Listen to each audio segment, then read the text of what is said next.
आज प्यारे गिरधर लाल जी ने यदि यदि नीले कलर की पोशाक पहनी है तो मन में भावना ऐसी है कि आज ठाकुर जी सरोवर के तट पर खड़े होकर के वंशी नाद कर रहे हैं। आज ठाकुर जी ने यदि हरे कलर की पोशाक पहनी है तो मन में भावना ऐसी है कि ठाकुर जी सघन कुंज में विचरण कर रहे हैं। ठाकुर जी ने श्वेत वर्ण के वस्त्र धारण किए तो इसका मतलब आज ठाकुर जी रात्रि में पूर्णिमा के चंद्रमा बनकर के जाएंगे, श्वेत श्वेत पहन करके जाएंगे, खुद ही चंद्रमा बनकर के जाएंगे, लीला करेंगे। इस प्रकार की भावना नित्य नूतन चित्त में आती है। अरे कहां तक कहें, जो मालाएं धारण करते हैं ना ठाकुर जी, वह भी गिनती की जाए तो इतनी मालाएं, मतलब इतने भक्त ठाकुर जी के हृदय से लगे हुए हैं। मालाएं, कोई ठाकुर जी श्रृंगार आभूषण नहीं पहनते, उसमें भावना ये रहती है कि इतने भक्तों को हृदय से लगा करके ठाकुर जी बैठे। ऐसी नवीन नवीन नूतन नूतन भावना जब सेवा में आती है तब वो सेवा कहलाती है, नहीं तो वो केवल नियम रह जाता है। और नियम करने वाले को फल मिलता है, नियम करने वाले को पुण्य मिलता है, सेवा करने वाले को श्याम सुंदर मिलते हैं। नियम नहीं, सेवा करो। हमारा तो नियम है, हम तो ऐसे शंकर जी पे दूध चढ़ाते हैं, हम तो नित्य ये करते हैं। वो नियम करो, अच्छी बात है, पर अब वृंदावन रस में प्रवेश कर गए हो तो ठाकुर जी की सेवा करो। आज ठाकुर जी भी महाराज सवेरे सवेरे यूं सोचें कि भाई जल्दी उठेंगे, उठ करके तैयार होंगे, देखें तो आज कहा करेगा पता नहीं, आज कछु नयो लेके आवेगो। ठाकुर जी को भी सोचने पे मजबूर कर दो कि आज कछु नूतन होने वाला है, कुछ नया होने वाला है, उसको सेवा कहते हैं। तो उस नूतन सेवा के लिए ठाकुर जी पृथ्वी पर आते हैं। कोई राक्षसत्व के वध के लिए या राक्षसत्व समाप्ति के लिए ठाकुर जी नहीं आते। मुख्य उद्देश्य वैष्णवों के भाव स्वीकार।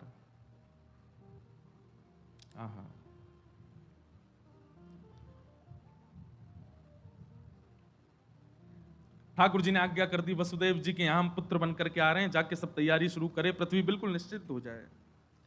यहां सूरसेन मंडल के राजा सूरसेन, उनके पुत्र का नाम वसुदेव।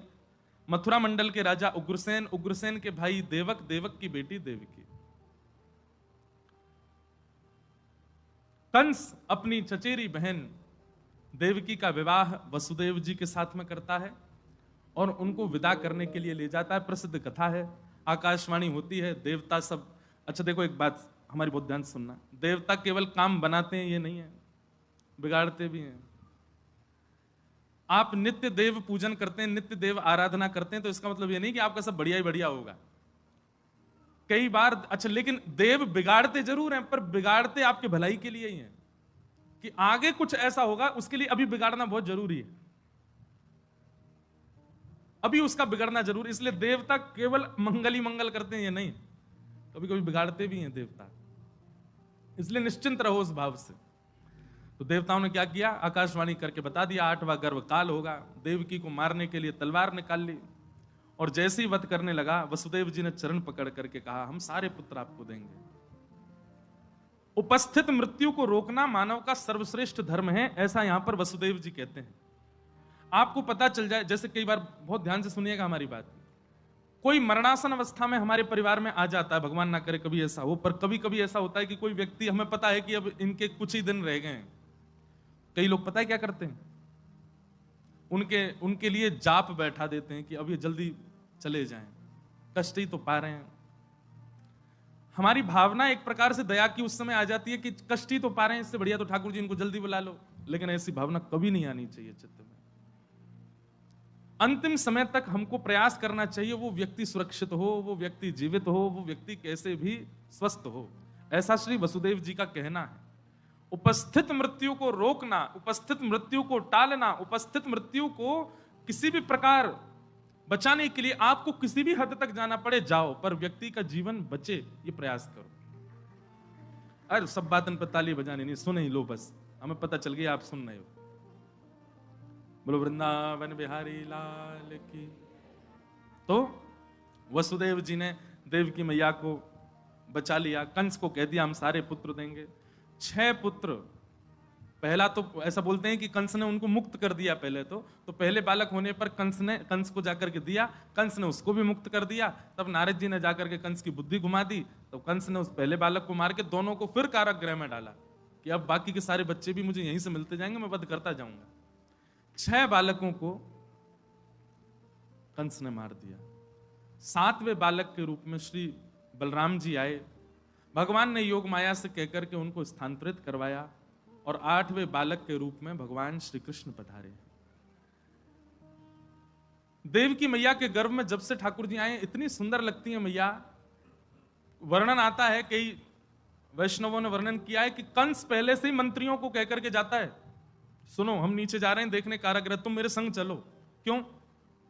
देवकी को देखते ही मेरे अंदर दया आ जाती है, देवकी को देखते ही मेरे अंदर करुणा आ जाती है, देवकी को देखते ही मेरे नेत्र सजल हो जाते हैं। जैसे ही मैं ऐसा होने लग जाऊं, मुझे खींच लाना वहां से, क्योंकि मेरा शत्रु माया भी बालक जन्म लेने वाला ना, वो माया का जाल फैला रहा है मेरे चित्त पर, मुझे दयालु बना रहा है।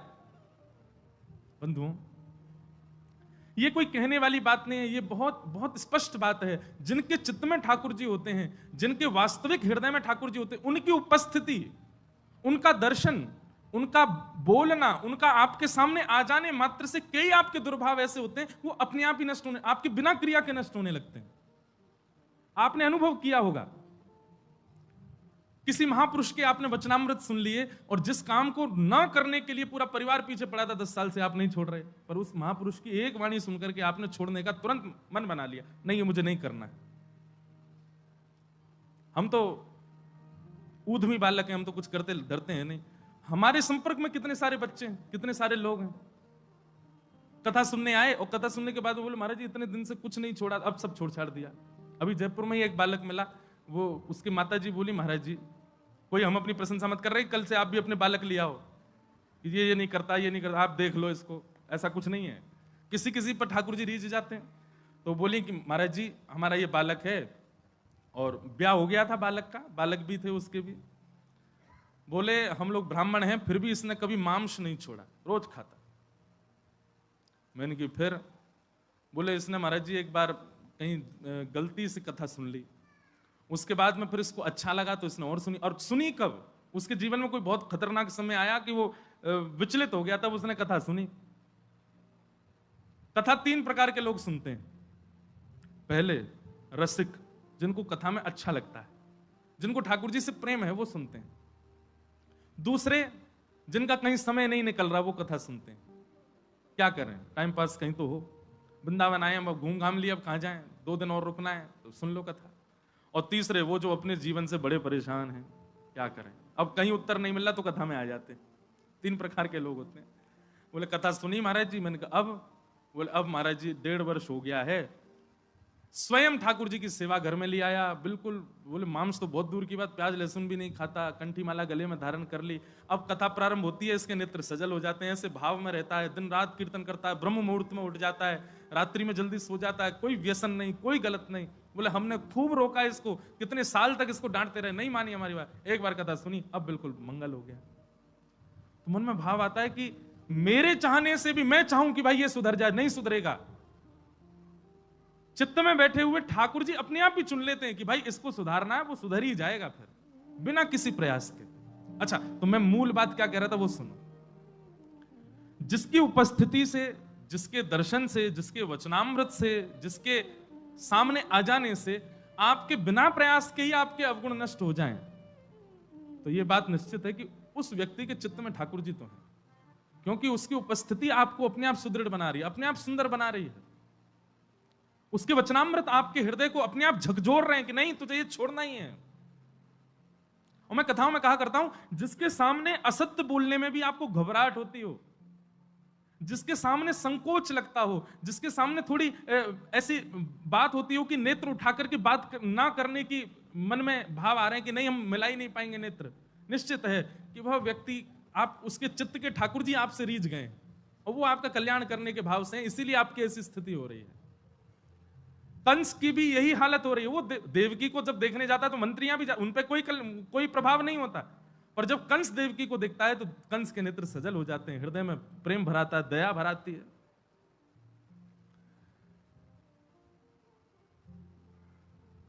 ठाकुर जी जिनके चित्त में आ जाते हैं उनका भाव ऐसा ही होता है।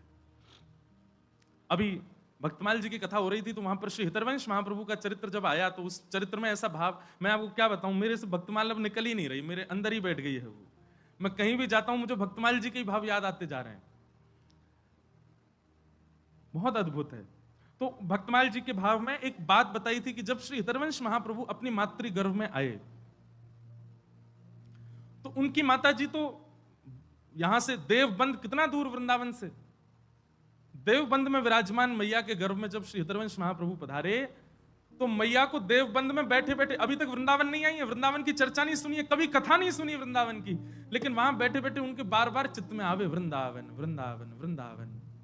अपने व्यास मिश्रपति देव से कहें हमें वृंदावन कब लेके चलोगे। कभी एकांत में भी बैठती हैं तो चिंतन करती हैं, कैसी सुंदर लता गुल्म होंगी, कैसे सुंदर वृक्ष होंगे, कैसी यमुना जी होंगी। अरे हमने सुना वृंदावन में श्री कृष्ण रहे, वे चलते रहे होंगे तो वहां की रज की धूली कैसी होगी, वहां का वातावरण कैसा होगा, वहां का मौसम कैसा होगा। अब ये सारे चिंतन अनायास उनके चित्त में आने लग गए। कोई प्रवचन नहीं सुना, कोई साधु की वाणी नहीं सुनी, कोई ग्रंथ नहीं पढ़ा, कभी दर्शन नहीं किए युगल सरकार के, लेकिन चित्त में मन में एक भगवत भक्त आ गया तो धाम के प्रति निष्ठा प्रकट होने लगी। भजन केवल अपने कल्याण के लिए नहीं करना है, ध्यान से सुनिएगा। नाम जप केवल अपने कल्याण के लिए नहीं करना है।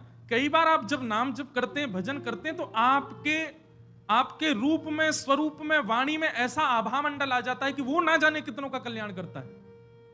भले ही आपका ना हो, लेकिन आपके भजन करने से, आपकी साधना करने से, आपका भक्ति भाव में रहने से आप कितने लोगों से मिलकर के कितनों का जीवन परिवर्तित कर रहे हैं, आपको नहीं पता होता। भैया नाम और भजन तो माध्यम ढूंढता है, कल्याण किसका करना है ये आप भी नहीं जान पाओगे। कई बार तो आपके नाम जप से, आपके भजन से आपका ही नहीं हुआ, लेकिन जिससे आप मिले उसका हो गया। कितनी बार देखा गया, गुरुजनों ने खूब जप किया पर गुरुजनों को भगवत दर्शन नहीं हुआ, उन्हीं गुरुजनों की कृपा से शिष्यों को भगवत दर्शन हो गया। तो ठाकुर जी गर्भ में आए हैं, देवकी का रूप अत्यंत मनमोहक है, कंस के दुष्टता को नष्ट कर देता है। वो कंस भावुक हो जाता है देवकी को देख करके, तब मंत्री आदि उसको खींच के ले जाते हैं, बोले चलो महाराज यहां से दूर चलो, और जैसे दूर जाता है तुरंत उसका भाव। अच्छा अब दूसरी बात सुनो, वहां भक्त प्रहलाद, उनके संकीर्तन करने से संकीर्तन में आए जितने लोग थे सब भजन करने लगे, लेकिन वहां पर जैसे ही हिरण्यकश्यप आया, हिरण्यकश्यप पर कोई प्रभाव नहीं हुआ। सुनी है ना कथा, जब प्रहलाद जी महाराज संकीर्तन कर रहे थे तो सब दैत्य बालक नाचने लगे, आसपास के गांव के लोग भी आकर के नृत्य करने लगे, लेकिन हिरण्यकश्यप ने अपनी सारी सेना भेज दी, सेना भी कीर्तन करने लगी। जब हिरण्यकश्यप आया, हिरण्यकश्यप पर उसका कोई प्रभाव नहीं हुआ, हिरण्यकश्यप ने आके प्रहार ही किया प्रहलाद के ऊपर। हमारे पूज्य नाना जी एक बात कहते थे, बोले ऐसा क्यों हुआ, बोले प्रहलाद जी कीर्तन का करंट फैला रहे, अब वहां में जितने लोग आते गए वो सब प्रज्वलित होते गए, सबके चित्त में कीर्तन प्रकट होता गया, सब नाचते गए, गाते गए, लेकिन हिरण्यकश्यप आया, हिरण्यकश्यप पर उसका प्रभाव नहीं हुआ। क्यों, बोले भैया कितना तेज वोल्टेज को करंट फैलो हो, बल्ब फ्यूज होगा तो जलेगा ही नहीं। बोले हिरण्यकश्यप फ्यूज हो भीतर थे, या हमारे नहीं जलो।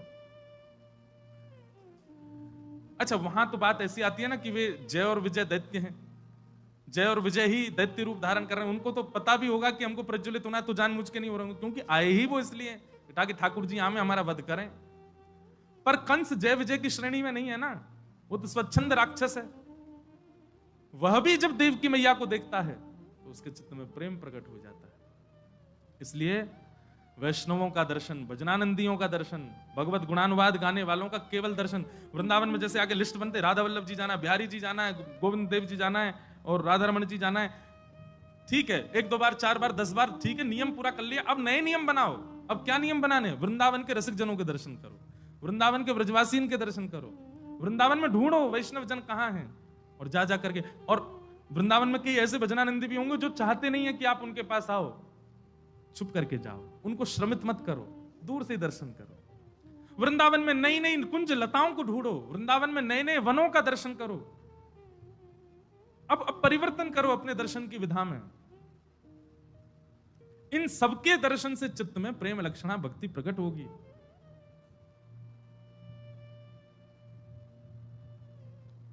कंस की स्थिति ऐसी है, भादों का महीना आया, धीरे धीरे भगवान गर्भ में आ चुके हैं। भादव का महीना, मंदम मंदम जलधरा, मंदम मंदम जलधारा गिर रही है आकाश से। मंदिराचल पर्वत पर जितने भी चंदन की सुगंधित लकड़ियां हैं, उनकी सुगंधी को पवन अपने में समेट करके बह रही है।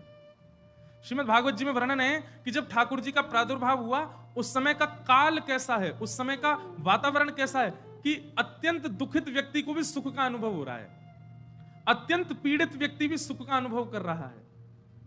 सबको ऐसा लग रहा है कि आज का दिन तो बहुत अच्छा है, आज की रात्रि बहुत बढ़िया है, सबको भोजन में सुख मिल रहा है, शयन में सुख मिल रहा है, आनंद मिल रहा है, सब गहरी निद्रा में सोए हैं।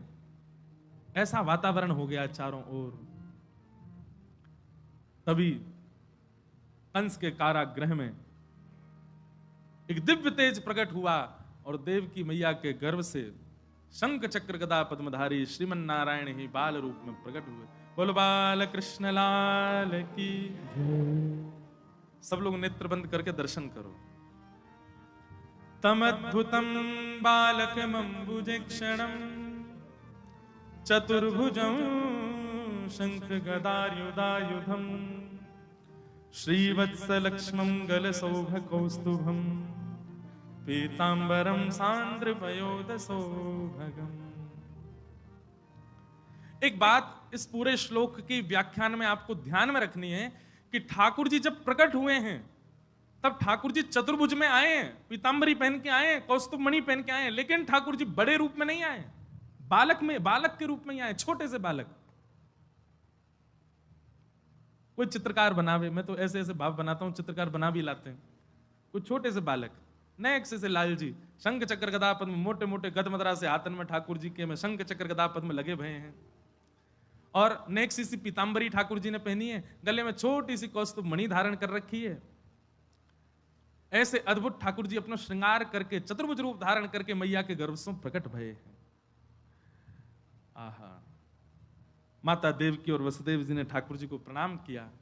अच्छा, एक बात बताएं आपको,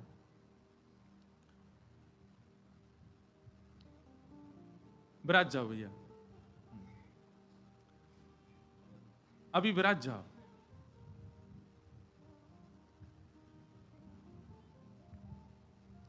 ठाकुर जी मथुरा, जब वृंदावन से मथुरा चले गए, उसके उपरांत ठाकुर जी चतुर्भुज रूप में ही रहे। समझ रहे हैं बात को? ये दो भुज ठाकुर जी तो केवल वृंदावन में ही रहे हैं। जैसे ही ठाकुर जी वापस मथुरा गए हैं, और मथुरा से लेकर के द्वारिका लीला तक अधिकतर ठाकुर जी चतुर्भुज रूप में ही रहे, अधिकतर। और विशेष रूप से कब? जब देवकी मैया सामने होती हैं तब। ऐसे हमारे रसिकजन बताते हैं, क्योंकि देवकी मैया ने चतुर्भुज ठाकुर जी को जन्म दिया ना, तो इसलिए वो ठाकुर जी जब दिखते हैं तो उनको उसी भाव से देखती है कि चार भुजा भारे हैं मेरे लाला। तो देवकी मैया जब भी उपस्थित होती ठाकुर जी चतुर्भुज रूप में ही रहते हैं तब, क्योंकि मैया के लाला वही है। ये दो भुज ठाकुर जी तो महाभारत युद्ध में रहे, बीच में विराट रूप धारण किया, अपने गोकुल वृंदावन की लीलाओं में रहे, आदि आदि भावों में रहे, लेकिन देवकी मैया के सन्मुख ठाकुर जी चतुर्भुज रूप में ही रहे। इस बार द्वारिका में जब वृंदावन द्वारिका मिलन महोत्सव हुआ था, ब्रज द्वारिका मिलन, तो वहां पर यह भाव पुष्ट हुआ था कि द्वारिका में ठाकुर जी चतुर्भुज क्यों हैं? बोले क्योंकि ये देवकी नंदन ठाकुर जी हैं। देवकी नंदन ठाकुर जी चार भुजा में ही रहते हैं।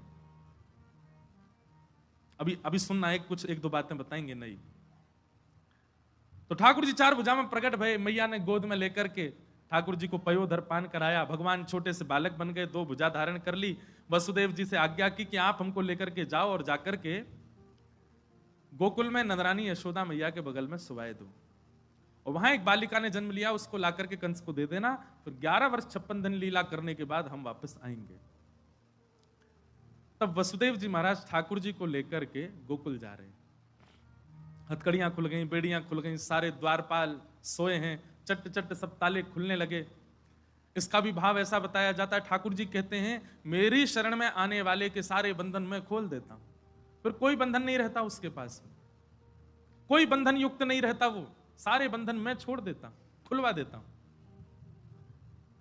ठाकुर जी से कभी ये शिकायत मत करो कि नाथ इतने बंधन जीवन में हैं, हम शरण में कैसे आए। बंधन युक्त होकर के शरण में चले जाओ। गोपियां कोई अपने परिवार, घर कुल कानी सब छोड़ छाड़ करके नहीं आई, सबसे युक्त होकर के ठाकुर जी के चरण में आ गई और भगवान के चरणों में आकर के कहती है, मैवं विभोर भवान कदितुम नृशंसं संत्यज्य सर्व विषयांस्तव पादमूलम भक्ता भक्ता भजस्व दुर्वग्रह मात्यजास्मान देवो यथादि पुरुषो भजते मुमुक्षु। ठाकुर जी आप जानो, हम तो बस आ गए आपके पास, अब क्या करना है, कैसे करना है, ये आप संभालो।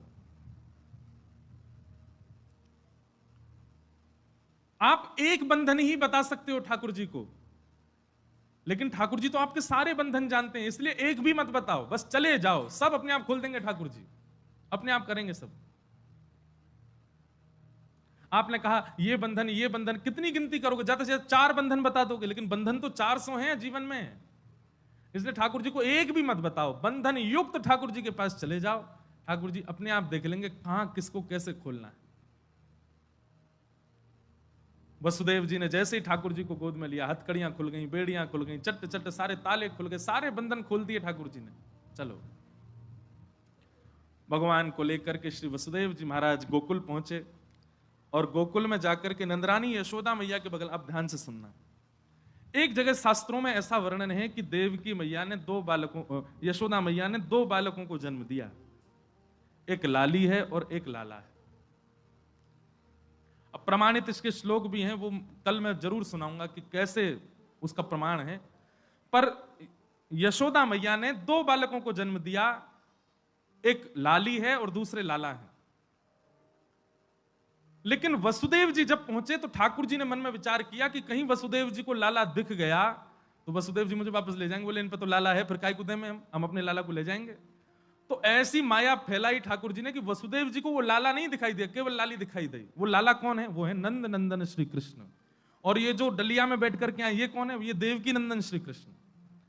अब आप कहेंगे नंद नंदन देवकी नंदन अलग अलग है, नहीं, वो ठाकुर जी का माधुर्य रूप है और ये जो डलिया में बैठ के आए ये ठाकुर जी के ऐश्वर्य रूप हैं। वो वृंदावन चंद हैं, ये द्वारिकाधीश हैं, ये मथुराधीश हैं, दोनों में कोई अंतर नहीं है, एक ही है। लेकिन केवल वो जो स्वरूप है वो पाद में कम न गच्छति वृंदावनम परित्यज, वृंदावन छोड़ के एक पग भी बाहर नहीं जाता, वो जो स्वरूप है ठाकुर जी का। और राक्षसों को मारना, द्वारिका जाके बसाना, 16,108 ब्याह करना, रुक्मणी जी से विवाह करना, महाभारत का युद्ध करना, ये सारी लीला कौन कर रहे हैं? देवकी नंदन श्री कृष्ण। थोड़ा कॉम्प्लिकेटेड होगा लेकिन ध्यान से सुनना। तो जैसे वसुदेव जी पहुंचे तो यशोदा मैया के बगल में एक लाली सोई है, लाला नहीं दिखाई दिए। तभी वसुदेव जी ने अपने बालक जो सिर में धर के लेके आए उनको उठा करके वहां बगल में सुना, जहां सुलाया वहीं नंदनंदन कृष्ण लेटे थे और नंद नंदन कृष्ण में ही देवकी नंदन कृष्ण विलीन हो गए, दोनों एक हो गए। अब आप ये बात कहेंगे कि महाराज ये देवकी नंदन कृष्ण को आने की क्या जरूरत थी, वहीं रह जाते, यहाँ नंद नंदन कृष्ण रहते। भगवान तो कुछ भी कर सकते हैं, एक साथ 5 जगह लीला कर सकते हैं। तो हमने पहले ही बताया देवकी नंदन कृष्ण जो है ये ऐश्वर्य रूप है ठाकुर जी का। राक्षसों को वध करने के लिए जब भी पूतना आई, अघासुर आए, बकासुर आए, धेनुकासुर आए, जितने भी राक्षस आए वृंदावन में, गिरिराज पर्वत धारण करना, जो भी ऐश्वर्य की लीला करनी थी, तब ठाकुर जी देवकी नंदन कृष्ण बन करके लीला करते थे। लेकिन जब माधुर्य रस में जाना होता था, वेणुनाद करना है, ग्वाल बालों के संग छाक लीला करनी है और गोपियों के संग रास विहार करना है, यमुना क्रीड़ा करनी है, माखन चोरी करनी है, माधुर्य की लीला जब करनी होती है तो ठाकुर जी नंद नंदन बन करके करते हैं। लेकिन जैसे ही राक्षस आ जाता है तुरंत ठाकुर जी अपने ऐश्वर्य रूप को प्रकट करके और उसका वध कर देते हैं। अब आप कहेंगे ऐश्वर्य और माधुर्य ये दोनों एक जगह नहीं रह सकते। प्रेम जहां होगा वहां ऐश्वर्य को गौड़ होना पड़ेगा। आप प्रेमी भी हो और अपने ऐश्वर्य को भी साथ लेकर के बैठे हो तो आपका प्रेम नष्ट हो जाएगा। इसलिए ब्रजवासियों के लिए, वृंदावन के लिए सदा ठाकुर जी का प्रेम स्वरूप बना रहे, इसलिए ठाकुर जी ने अपने ऐश्वर्य स्वरूप को मथुरा भेज दिया। नंद नंदन श्री कृष्ण तो वृंदावन के रग रग में विद्यमान हो गए, क्योंकि ऐश्वर्य श्री कृष्ण आगे की लीला करेंगे, प्रेमी श्री कृष्ण नहीं जा सकते वृंदावन छोड़ करके। अब ब्रह्मा जी की छाक लीला में जो ब्रह्मा जी ने विघ्न डाला, उस समय भी तो ये लीला हुई। वहां तो भागवत जी में ऐसा वर्णन भी आता है कि भगवान श्री कृष्ण ने जब देखा कि मेरे सारे ग्वाल बालों का हरण हो गया तो ठाकुर जी रोए। अब वो देवकी नंदन ऐश्वर्यवान कृष्ण नहीं रो रहे हैं, वो नंद नंदन कृष्ण रो रहे हैं। और तभी नंदनंदन कृष्ण ने विचार किया कि ये मेरे ग्वाल बाल कहेगा। बहुत देर तक तो ढूंढते रहे। थोड़ी देर बाद ठाकुर जी ने अपने ऐश्वर्य रूप को देखा। ऐश्वर्य रूप से जब देखा तब पता चला ब्रह्मा ने किया है। तो ब्रह्मा की लीला जो भी की वो ऐश्वर्य श्री कृष्ण ने की है, देवकी नंदन श्री कृष्ण कर रहे हैं। सीधी बात है, ज्यादा उसमें पढ़ना नहीं। वृंदावन के प्रेमियों के लिए ठाकुर जी नंद नंदन रूप से रहते हैं, प्रेमी स्वरूप में रहते हैं। और जैसे ही कोई दूषित बुद्धि वाला, दूषित स्वभाव वाला राक्षस आता है, जहां पर अपने ऐश्वर्य का प्रकट करना है, वही नंद नंदन देवकी नंदन बन जाते हैं। अलग नहीं है, एक ही है, बस एक ऐश्वर्य रूप है, एक प्रेम रूप है। तो वसुदेव जी ने अपने लाला जैसी पधराए तो नंद नंदन कृष्ण अंतर ध्यान थे, उन्हीं में ही विलीन हो गए, दोनों एक हो गए। और लाली को वहां से उठा करके, अच्छा ये बात क्यों कही जा रही है ये भी सुन लो। कई दिनों तक हम भी अपनी कथा में कहते थे कि यशोदा जी के तो लाला थे ही नहीं श्री कृष्ण, कृष्ण तो देवकी के लाला है। पर इस बात से प्रमाणित हो गया कि ये बात आप कभी नहीं कह सकते कि ठाकुर जी केवल देवकी नंदन है, वे यशोदा के भी लाला। यशोदा जी ने भी ठाकुर जी को जन्म दिया है, दोनों अलग नहीं। बालिका को लेकर के वसुदेव जी वापस गए। रुदन सुनकर के कंस आ गया और कंस ने बालिका को जैसी पटकना चाहा, अष्टभुजी देवी भद्रकाली बन गई और कंस को कह दिया मुझे मारने से क्या मिलेगा, तेरे शत्रु कृष्ण ने तो जन्म ले लिया। अब यहां कंस अपने सब राक्षसों को बुला करके पूछ रहा है कहां है, क्या है, ढूंढो भैया मेरे शत्रु कहां हैं। परंतु हम सब तो चलें ठाकुर जी का नंदोत्सव मनाएं और सुंदर सुंदर बाल लीलाओं में प्रवेश करें। नंदरानी यशोदा के बगल में नेक सो लाला सोयो है, भोर को समय है गयो। नंदा सुनंदा दोनों जैसे भीतर गई हैं। आपने जाकर के देखी कि नेक सो लाला सोयो है, चदरिया ओढ़ करके 21 बार हरिशरणम को जाप किया। अब यहां पे प्रश्न आवे महाराज की लाली है वैसे दिक्कत कहा है सब लोगों को, सबन को लाला ही क्यों चाहिए। 2-3 बात ध्यान से सुनना। यहां पर लाला की कामना इसलिए नहीं है कि भाई वो हमारा वंश बढ़ावे, लाला की कामना इसलिए नहीं है कि भाई वो पुम नामक नरक से तारेगा। ऐसा कहते हैं कि पुत्र के हाथों जब संस्कार होता माता पिता का तो एक नरकों में एक पुम नरक होता है, वो उस नरक में जाना नहीं पड़ता। लेकिन एक बात हमारी सुनो, आजकल के जैसे पुत्र हो रहे हैं, ये पुत्र तो अगर पुम नामक नरक से बच भी रहोगे तो चले जाओगे, ऐसे पुत्र हो रहे हैं। पुत्र के हाथों संस्कार करवाने से पुम नामक नरक से नहीं बचते, पुत्र को सत्पुत्र बनाने से, माता पिता नरक जाने से बचते हैं। हमारी बहुत ध्यानपूर्वक बात सुनिएगा, जब ताली बजाने वाली बात है तब तो बजती नहीं आपसे, कोई बात आ जाए उस पर ऐसे बजाएंगे। सुनो, पुम नामक नरक से पुत्र तारता है, लेकिन कब, जब पुत्र को आपने सत्पुत्र बनाया। पुत्र की कामना सबके चित्त में होती है, पुत्र की कामना होती है, संतान हो हमारे, ये कामना तो सबकी होती है, पर मूल कामना के पीछे उद्देश्य क्या रहता है। हाँ ये तो सबके अंदर अच्छा बने, बड़े होके कमाई करे, पढ़ा लिखा बने, ऐसा बने वैसा बने, सब सबकी कामना होती। पर वो बालक निश्चित ही कुछ दूषित जब निकल आता है ना, क्षमा करिएगा, कान पकड़ के हम क्षमा मांग लें, क्योंकि माता पिता के यहां बैठे उनको पता ही होगा कि हमारा बालक है ही नहीं अच्छा, तो भले ही क्षण भर के लिए सही पुम नरक देखना तो पड़ेगा। ठाकुर जी दंड देंगे कि भाई तुमने क्यों नहीं उसको उचित शिक्षा प्रदान, क्यों नहीं उसको उचित बनाया। पुत्र के हाथों संस्कार से नहीं होता कुछ भी, पुत्र को सत्पुत्र बनाने से माता पिता पुम नरक से बचते। ऐसी गुरु के लिए भी है। गुरु भी यदि केवल दीक्षा देता जाए और शिष्य को सद्मार्ग ना बतावे, शिष्य को सद्ज्ञान ना देवे, तो गुरु को भी नरक देखना पड़ेगा।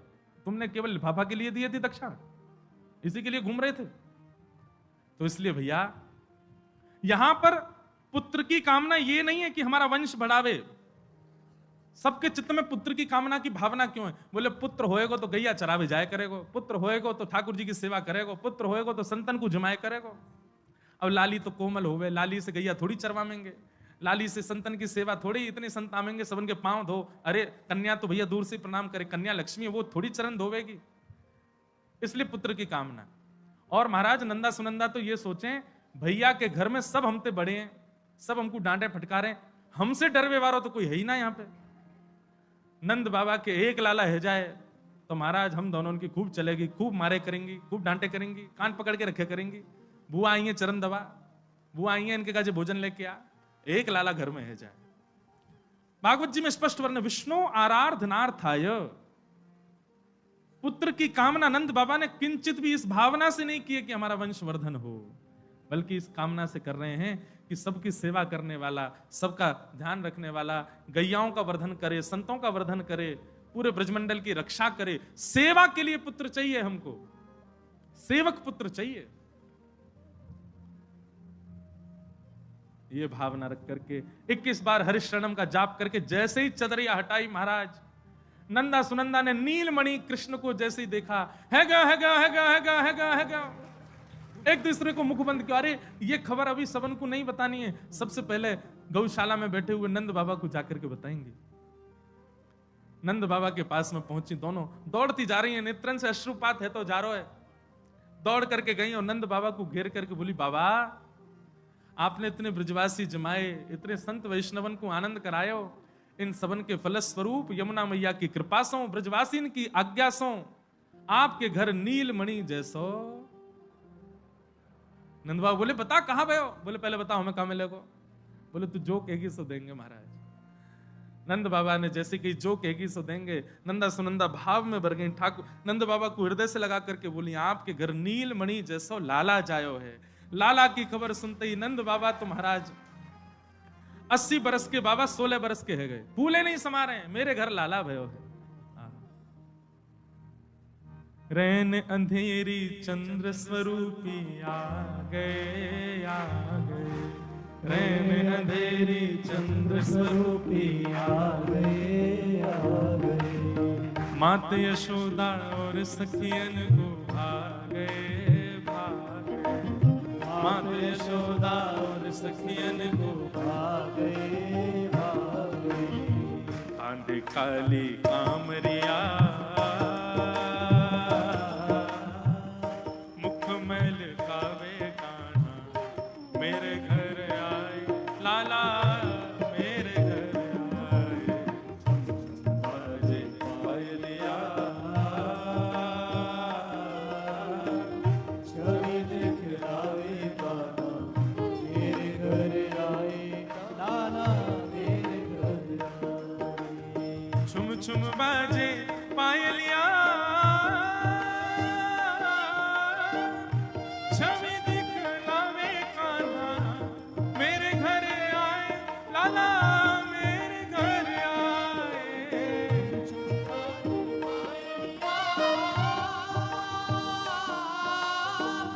छवि दिखलावे कान्हा, मेरे घर आए लाला, मेरे घर आए, छुम छुम बाजे पायलिया, छवि दिखलावे कान्हा, मेरे घर आए लाला, मेरे घर आए, बाजे पायलिया, छवि दिखलावे कान्हा, मेरे घर आए लाला, मेरे घर आए। रैन अंधेरी चंद्र स्वरूपी ठाकुर जी को जन्म भयो है। नंद बाबा ने जैसे ही सुनी मेरे घर लाला भयो, महाराज ऐसे आनंद में फूले, ऐसे आनंद में फूले। 80 बरस के बाबा 16 बरस के भांति चलन लगे, कूदन लगे, उछलन लगे। दौड़ करके यमुना जी में स्नान कियो, पीले पीले वस्त्र पहने, आंखन में काजर लगायो, मूछन में इत्र लगायो, सुंदर पीरी सी पाग पहन करके, चंदन फोटा लगा करके तैयार रह गए। और नंद बाबा सबसे पहले कहां गए? सबसे पहले तो यमुना जी को प्रणाम कियो, और यमुना जी को प्रणाम करने के बाद नंद बाबा दौड़ करके सबसे पहले गौशाला गए। गैयान अभी तक लाला देखे नहीं है। यमुना जी को प्रणाम करके गौशाला गए, गैयान को प्रणाम कियो। आप सबन की सेवा के प्रभाव से आप सबको एक सेवक जन्मो हैं। और महाराज ग्वारिया बुला के कही, सबसे पहले बधाई सब गैयान को लुटाओ, गुड़ खवाओ, सबन को आनंद कराओ, खिचड़ी बनाओ। और फिर दौड़ करके श्री नंद बाबा ब्राह्मणन के पास गए। सब ब्राह्मणन से आशीष लेके आए, आप सबन की कृपा से, आप सबन के आशीर्वाद से घर में लाला भयो है।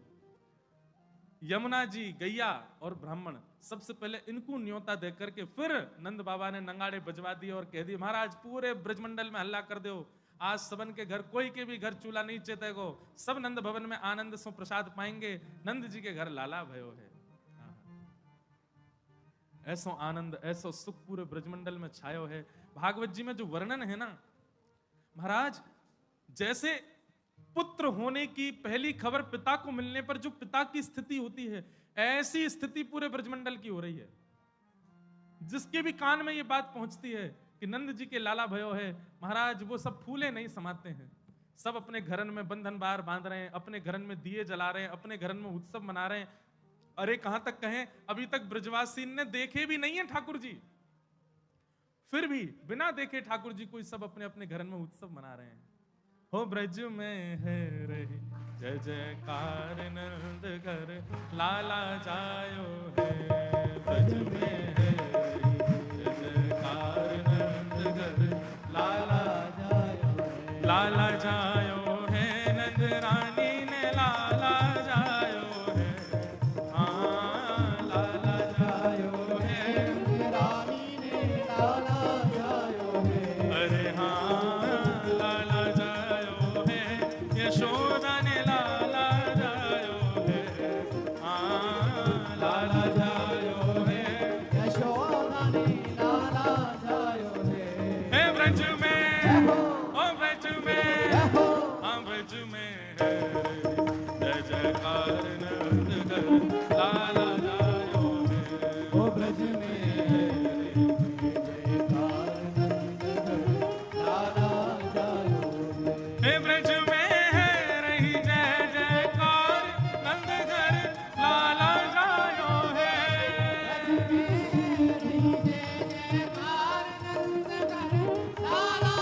बोल नंद के लाला की।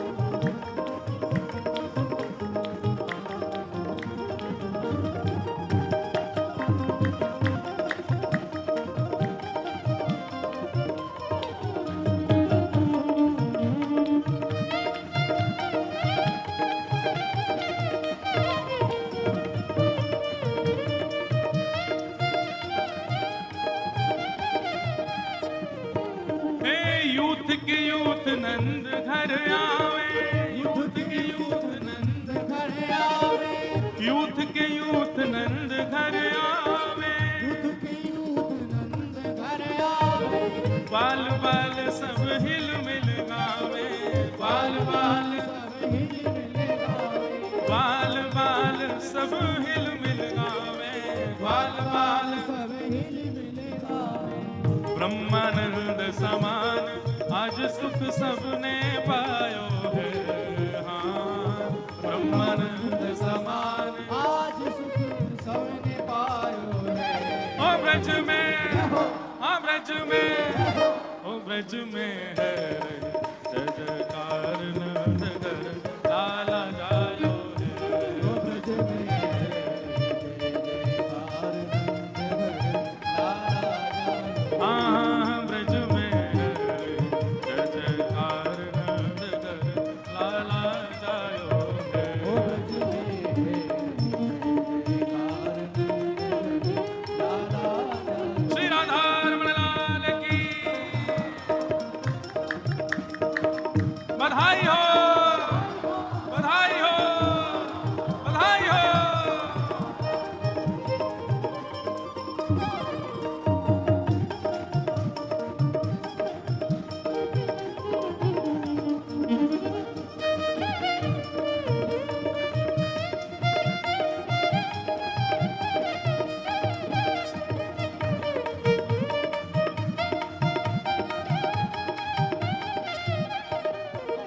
हे ब्रज 84 कोस में भैया, चौरासी कोस में भैया, ब्रज 84 कोस में भैया, चौरासी कोस में भैया, सब कहे धन्य यशोदा मैया, सबके धन्य यशोदा मैया, सब कहे धन्य यशोदा मैया। सबके धन्य यशोदा क्यों? मैया। 80 साल की आयु में सुत ऐसो जायो है, हाँ 80 साल की, आयु में सुख ऐसो जायो है। अरे हाँ 80 साल की आयु में सुत ऐसो जायो है, हाँ 80 साल की। आयु में सुख ऐसो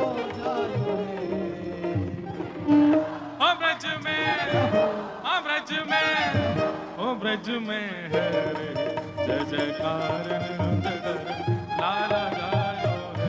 ओ ब्रज में है रे जयकार नंद घर लाला जायो। हाँ ब्रज में है रे जय जयकार नंद घर लाला जायो है। ओ ब्रज में है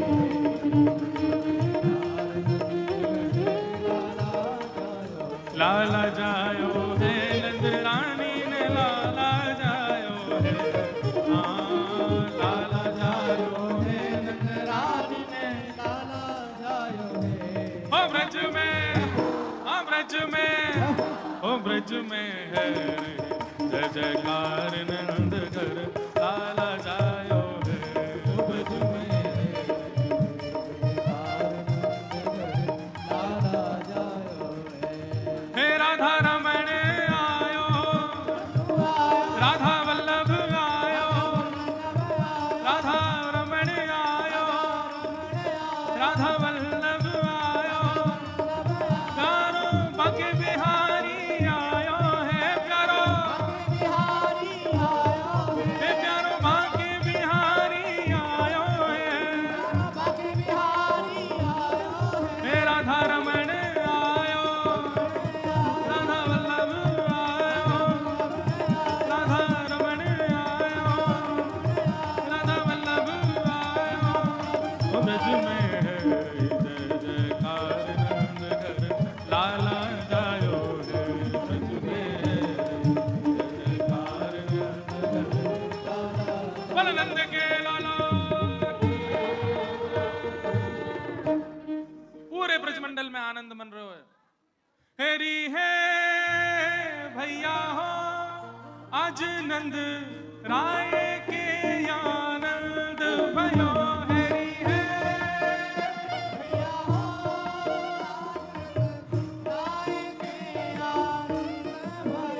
हेरी है भैया हो आज नंद राय के आनंद भयो। भैया हो आज नंद राय के आनंद भयो। नाचत गोपी करत कुलाहल नाचत गोपी करत कोलाहल नाचत गोपी करत कुलाहल नाचत गोपी करत कोलाहल। मंगल चार भयो आज नंद राय के आनंद भयो। हेरी है भैया हो आज नंद राय के आनंद भयो। हेरी है भैया हो आज नंद राय के आनंद भयो। भैया हो आज नंद राय के ये आनंद भयो। 500 साल पुरानी बधाई है परमानंद दास जी की लिखी हुई है। 500 वर्ष पहले श्री ठाकुर जी के उत्सव में यही बधाई गाई जाती थी। भुजा उठा के गाओ हेरी है भैया हो आज नंद राय के आनंद भयो। भैया हो आज नंद राय के आनंद भयो। बोल नंद के लाला की।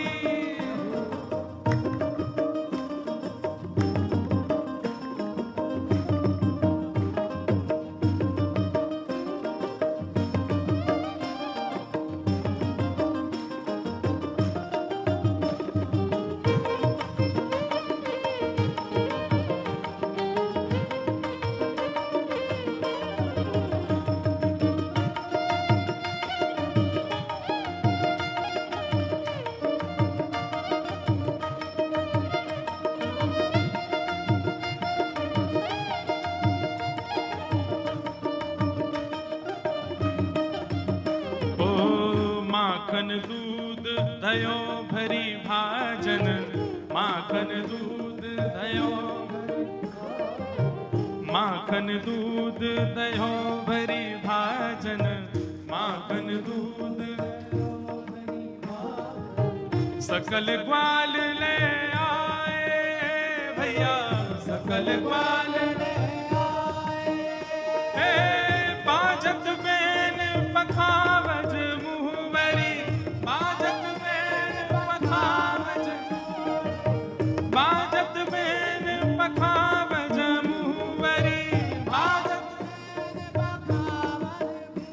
हे गावत गीत सुहाए, गावत गीत सुहाए, हे भैया हो भैया है आज नंद राय के आनंद भयो।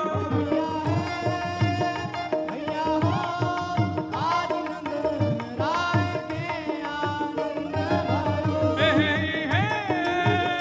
भैया हो आज नंद राय के आनंद भयो। भैया हो आनंद भयो। हरद दूब अक्षत दधि कुमकुम, हरद दूब अक्षत, हरद दूब अक्षत दधि कुमकुम, हरद दूब अक्षत, आंगनबाड़ी कीच भैया आंगनबाड़ी कीच, हे हरत हसत परस्पर प्रेम मुदित मन, हसत परस्पर प्रेम मुदित मन, हसत परस्पर प्रेम मुदित मन, हसत परस्पर प्रेम मुदित मन। लाग लाग भुज बीच भैया लाग लाग हरी है भैया हो आज नंद राय के आनंद भयो।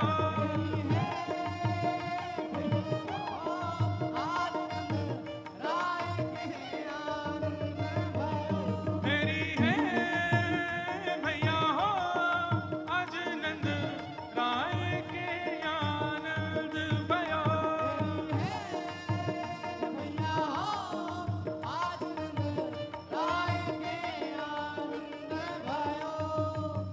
चहु वेद ध्वनि करत महामुनि, चहु वेद ध्वनि पंच शब्द ढम ढोल भैया पंच शब्द। आहा, चारों ओर से वेद ध्वनि सुनाई दे रही है। सब ब्राह्मण जन अपने अपने अटारियों पर खड़े होकर के नंद भवन की ओर देखते हुए वेद ध्वनि गा रहे हैं। ढोल नगाड़े बज रहे हैं, पंचम स्वर में सब गा रहे हैं, नाच रहे हैं। चहु वेद ध्वनि करत महामुनि, चहु वेद ध्वनि पंच शब्द ढम ढोल भैया पंच शब्द। हे परमानंद बढ़ो गोकुल में, परमानंद बढ़ो गोकुल में, बढ़ो गोकुल में, बढ़ो गोकुल में।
राधा रमण लाल की, राधा वल्लभ लाल की,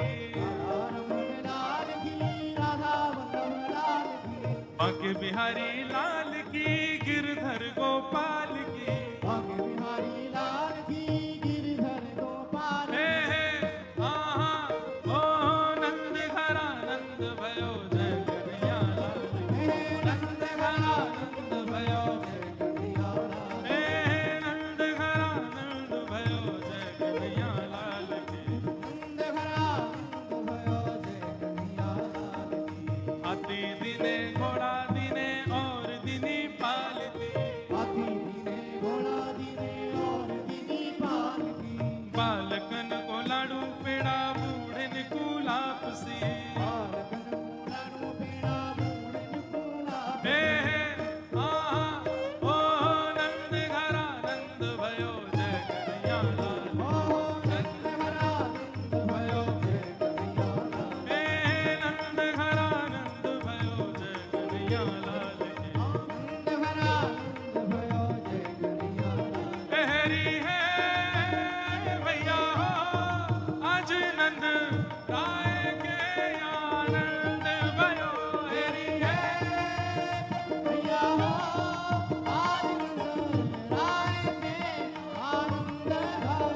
हरी है भैया हो आज नंद राय के आनंद भयो,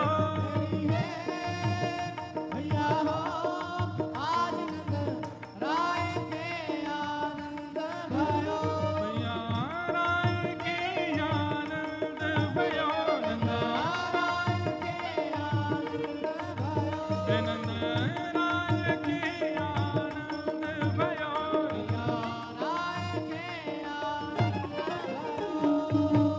बोल वृंदावन बिहारी लाल नंद के लाला की बधाई हो, बधाई हो, बधाई हो।